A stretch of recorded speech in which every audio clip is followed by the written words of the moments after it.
नमस्कार, आप दिख रहे हैं देवभूमि। मैं हूं आपके साथ अनन्या बेदी। बड़ी खबर आपको दिखा रहे हैं, जहां पर सीएम पुष्कर सिंह धामी ने नई दिल्ली में केंद्रीय शिक्षा मंत्री धर्मेंद्र प्रधान से मुलाकात की। वहीं सीएम धामी ने नरेंद्र नगर और कोटद्वार में केंद्रीय विद्यालय खोलने के प्रस्ताव को मंजूरी देने का अनुरोध किया। उन्होंने बताया कि इस संबंध में केंद्रीय विद्यालय संगठन देहरादून संभाग क्षेत्रीय कार्यालय ने प्रस्ताव संयुक्त आयुक्त केंद्रीय विद्यालय संगठन नई दिल्ली को भेज दिया।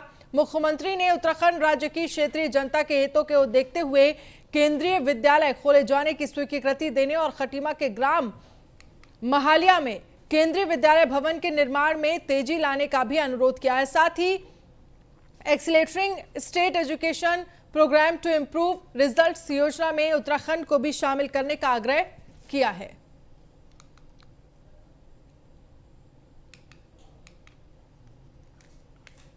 और वहीं भारतीय जनता पार्टी की महिला मोर्चा की राष्ट्रीय कार्यकारिणी की बैठक 26 व 27 सितंबर को उत्तराखंड के हरिद्वार में आयोजित होने जा रही है। केंद्र से आए निर्देशों के बाद आज देहरादून में महिला मोर्चे की बैठक में राष्ट्रीय मोर्चे के सफल आयोजन पर चर्चा हुई है।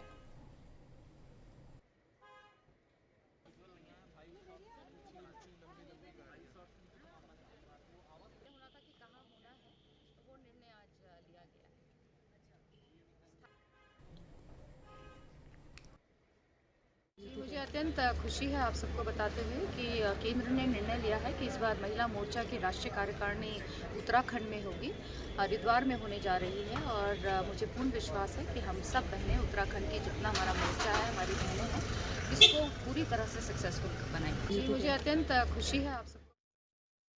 तो हरिद्वार में बनेगी चुनाव की रणनीति। भारतीय जनता पार्टी की महिला मोर्चे की राष्ट्रीय कार्यकारिणी की बैठक 26 और 27 सितंबर को उत्तराखंड के हरिद्वार में आयोजित होने जा रही है। केंद्र से आए निर्देशों के बाद आज देहरादून में महिला मोर्चे की बैठक में राष्ट्रीय मोर्चे के सफल आयोजन पर चर्चा भी हुई है। खबर पर ज्यादा जानकारी के लिए सुदीप जैन हमारे साथ लाइव जुड़ गए हैं। सुदीप, जिस तरह से कहा महिला मोर्चे की बात करें तो राष्ट्रीय कार्यकारिणी की बैठक 26 और 27 सितंबर को होगी, तो चुनाव को लेकर बात करें तो कहीं ना कहीं रणनीति बनाने को लेकर पूरी तरह से तैयारियां जोरों शोरों से चल रही हैं। आपके पास क्या कुछ जानकारी है?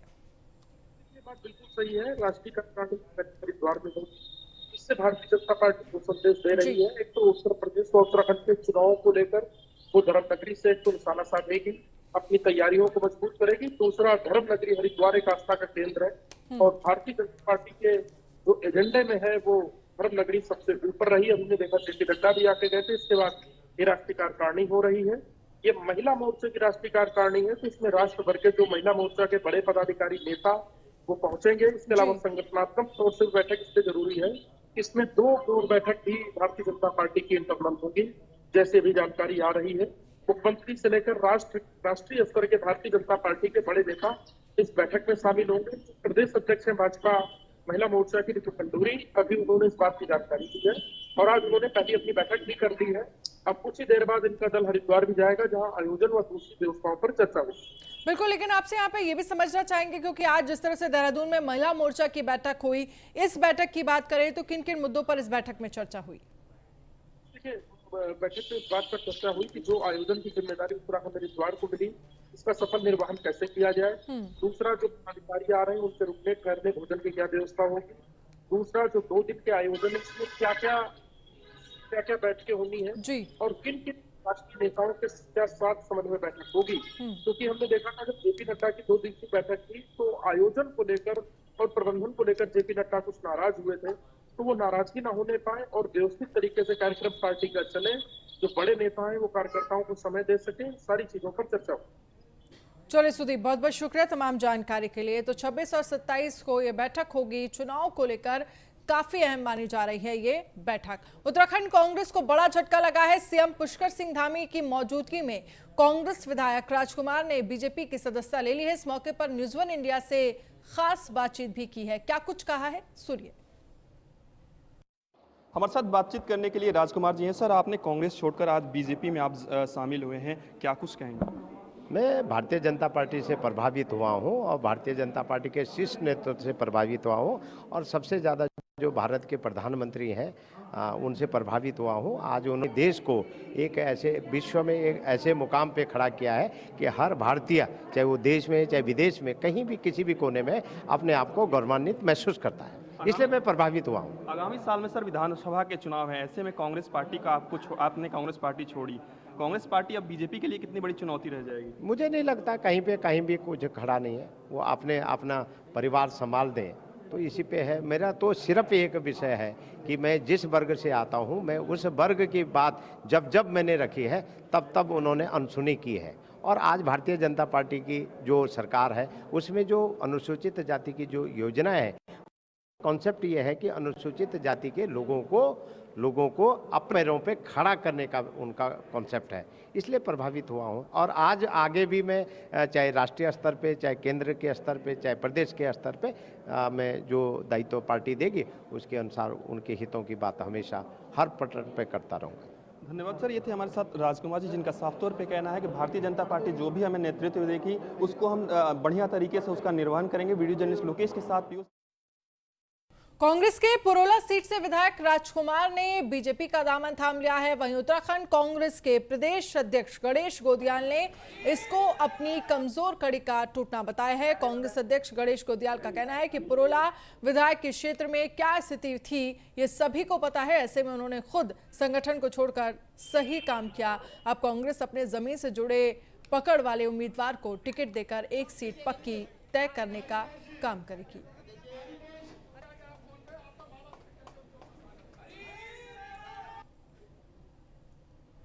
कि जो हमारी कमज़ोर कड़ियां हैं वो सभी विधानसभाएं धीरे धीरे कमजोरी से मजबूती की ओर बढ़ रही है। राजकुमार जी की, जैसे कि आप लोग बता रहे हैं कि वो शामिल हो चुके हैं, उनकी राजनीतिक स्थिति उस विधानसभा क्षेत्र में जो थी वो किसी से छुपी हुई नहीं है। और ऐसे में उन्होंने शायद अपने बचाव के मकसद से, आगे कुछ बदलाव हो सके उनकी स्थिति मकसद से ऐसा किया होगा।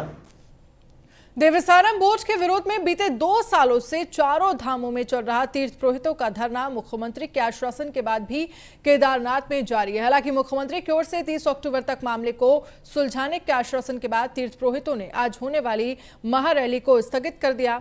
तीर्थ पुरोहितों ने कहा है कि सीएम के आश्वासन के बावजूद तय समय तक मांग पर कार्रवाई नहीं हुई तो आंदोलन को और उग्र करेंगे।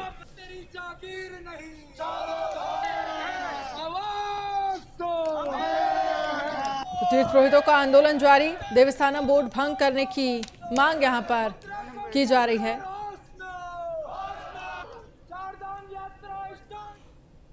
कल हमारे चारों धामों की महापंचायत की माननीय मुख्यमंत्री जी से एक वार्ता हुई है और वार्ता में माननीय मुख्यमंत्री जी ने कहा है कि 30 अक्टूबर तक का उन्होंने हम चारों धामों से समय मांगा है और 13 तारीख को हमारी एक महारैली होने वाली थी, तो उनके कहना अनुसार हमने जो है इस रैली को स्थगित कर दिया है फिलहाल। और हमारा केदारनाथ में जो कार्मिक अनशन है वो हमारा चालू रहेगा। हमारी एक ही मांग है, देवस्थानम बोर्ड को भंग किया जाए। जब तक देवस्थानम बोर्ड भंग नहीं होगा तब तक हमारा कार्मिक अनशन जारी रहेगा। और 30 तारीख के बाद भी यदि सरकार ने देवस्थानम बोर्ड खत्म नहीं किया तो 30 तारीख के बाद हमारा जो है उग्र आंदोलन की चारों धामों में तैयारी है। कल हमारे चारों धामों की महापंचायत।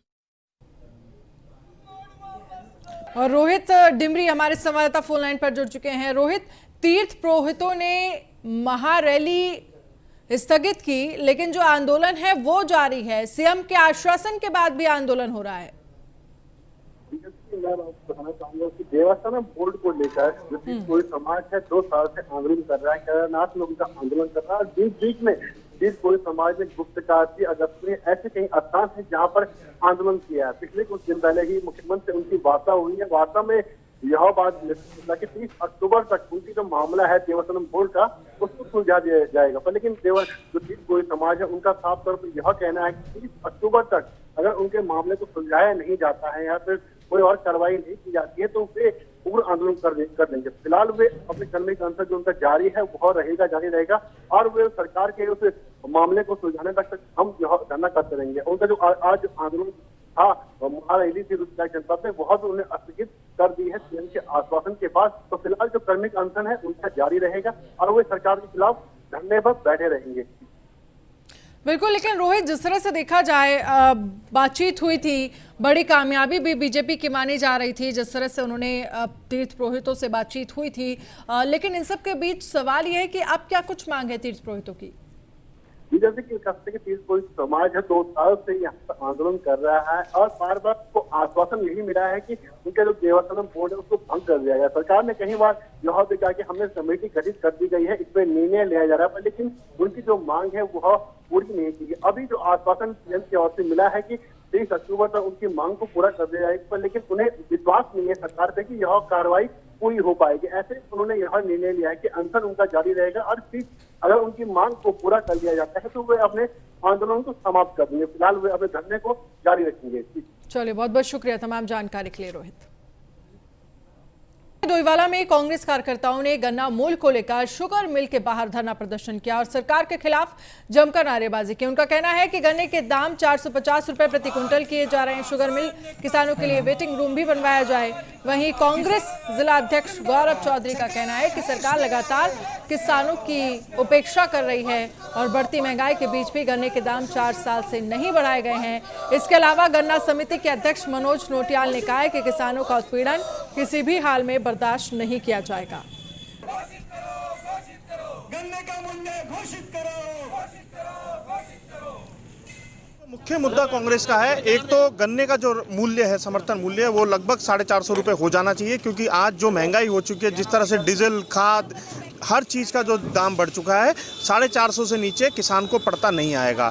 दूसरी मांग हमारी ये है कि डोईवाला के किसानों को सही टाइम पे हमारा जो प्राइस सत्र शुरू हो जाए, कम से कम 15 नवंबर तक हमारी मांग है, ताकि लोग सही टाइम पे अपने गेहूं की बुआई कर सकें।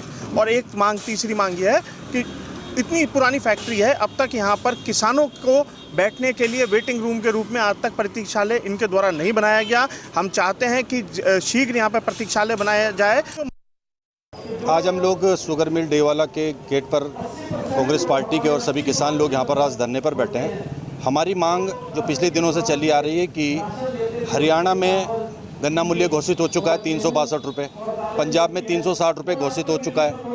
हम क्यों यूपी की तरफ देख रहे हैं? जब हम अलग राज्य बन चुके हैं तो हमें भी तुरंत गन्ने का मूल्य घोषित करना चाहिए। और हमारे किसानों की मांग है, उत्तराखंड की परिस्थिति को देखते हुए, जिस प्रकार से आज महंगाई बढ़ गई, जिस प्रकार से आज बेरोजगारी बढ़ गई, किसान असहाय हो गया, जिस प्रकार से देखा होगा आपने कि इस दौर में जीडीपी डाउन होते जा रही है और ये लोग अपना खाली हल्ला मचा रखा है इन्होंने कि हम ये कर।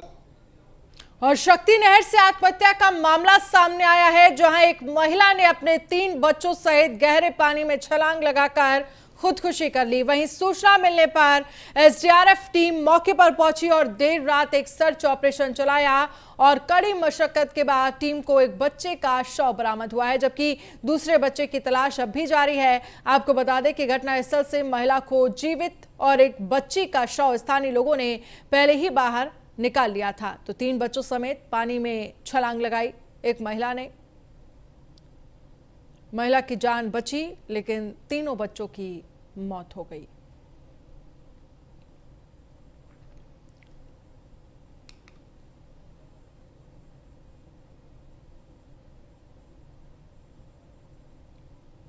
जौनपुर के ग्राम पंचायत रेतू की बैली में एक दिवसीय कृषक प्रशिक्षण कार्यक्रम का समापन हो गया। इस दौरान कई तरह के जैविक खाद और कीटनाशक तैयार करने की विधियां बताई गईं। साथ ही शील बायोटेक लिमिटेड कंपनी अब तक 300 से ज्यादा ग्रामीण समूह को उद्यान विभाग के साथ मिलकर जैविक खेती करने का विधि प्रशिक्षण कार्य कर चुकी है। तो 300 ग्रामीण समूह को बताई गई विधियां। तो कृषक प्रशिक्षण का कार्यक्रम का समापन।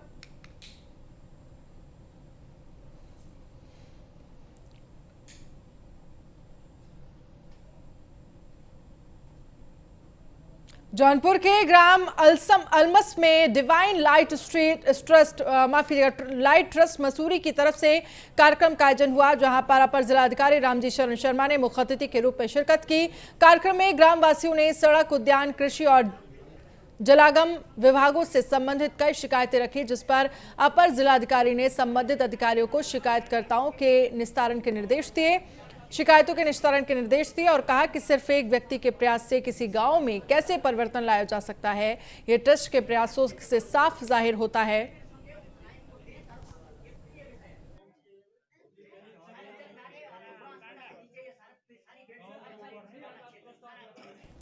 तो साफ जाहिर होता है कि ट्रस्ट की तरफ से लगातार 40 सालों से स्वास्थ्य, शिक्षा और पर्यावरण के क्षेत्र में काम किए जा रहे हैं।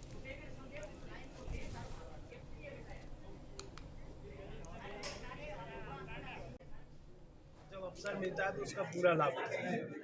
भारत सरकार की और राज्य सरकार की बहुत सारी स्कीमें हैं। सभी विभाग हमारे साथ आए थे। हमने सभी विभागों की स्कीमों के बारे में जो ग्रामीण विकास से जुड़ी हुई है उनको अवगत कराया है और मैं ये देखता हूँ कि लोगों के अंदर भी अच्छी समझ है। जो मैं सुन पा रहा था कि भाई नाइट्रोजन है, फास्फोरस है, लेकिन पोटास नहीं है, तो वो लोग जानते हैं इस चीज़ को। सॉइल हेल्थ कार्ड के बारे में भी चीज़ों को लोग जानते हैं। आवश्यकता इस बात की है कि जो ज्ञान का एक स्तर है। और हेमंती नंदन बहुगुणा गढ़वाल केंद्रीय विश्वविद्यालय में छात्र संघ पदाधिकारी असाइनमेंट के नंबर अंक तालिका में दर्ज न होने को लेकर कैंपस में हड़ताल में बैठ गए। छात्र संघ नेता अंकित सुंदरियाल का कहना है कि इससे पहले वो छात्र छात्राओं के असाइनमेंट के नंबर दर्ज कराने को लेकर विश्वविद्यालय के समक्ष अपनी बात रख चुके हैं, मगर उनकी बात पर विश्वविद्यालय की ओर से कोई भी सकारात्मक पहल शुरू नहीं की गई, जिसके बाद आज से ये छात्र कॉलेज कैंपस में ही धरने पर बैठ गए हैं।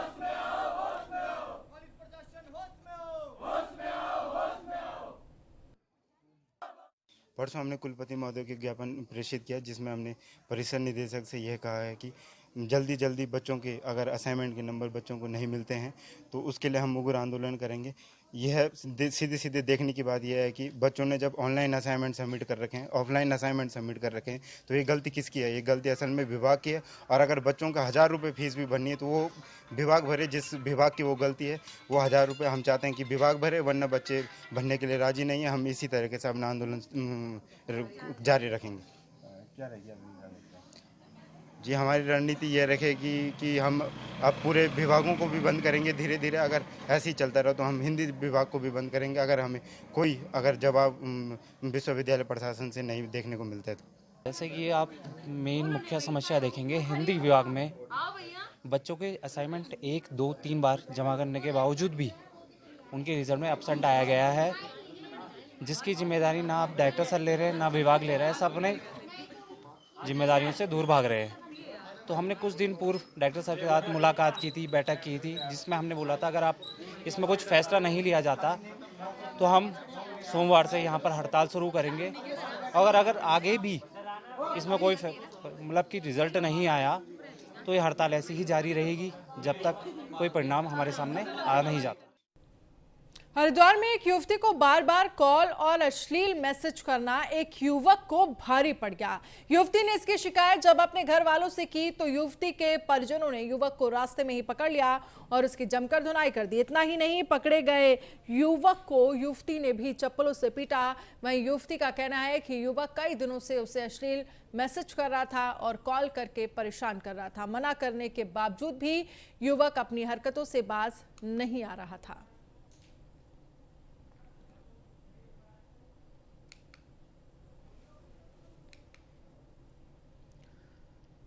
कालाडूंगी के बन्नाखेड़ा रेंज में नर गुलदार का शव मिलने से हड़कंप मच गया, जिसके बाद तुरंत वन विभाग की टीम को इसकी सूचना दी गई। वहीं मौके पर पहुंचकर टीम ने मृत गुलदार के शव को अपने कब्जे में लिया और पशु चिकित्सक की तरफ से गुलदार का पोस्टमार्टम किया गया, जिसमें यह पता चला कि गुलदार की मौत करंट लगने से हुई है।